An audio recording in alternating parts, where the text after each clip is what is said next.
आहे माझ्या देवघरातला मंगल कलश, जो की एवढा मोठा झाला आहे.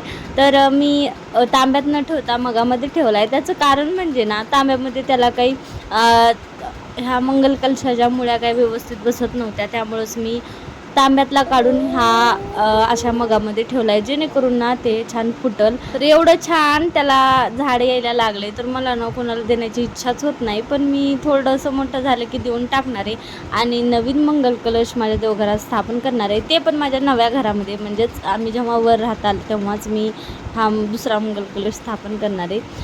तर आमच्या दोघांचाही आज आहे दुसरा गुरुवार. त्यासाठीच ना स्वामींची छान अशी पूजा केली. त्यानंतर मग स्वयंपाकाला लागले. तर बघा, आज स्वयंपाकामध्ये छान असा बेत होता, तो म्हणजे रस आणि पोळीचा.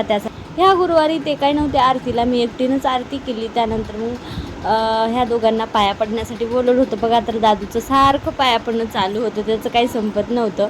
त्यानंतर मग छान असं स्वामींना ताट वाढलं, स्वामींना नैवेद्य दाखवला आणि त्यानंतर मग आम्ही सगळ्यांनी जेवण केलं. चला तर भेटूया नेक्स्ट व्हिडिओमध्ये. तोपर्यंत बाय.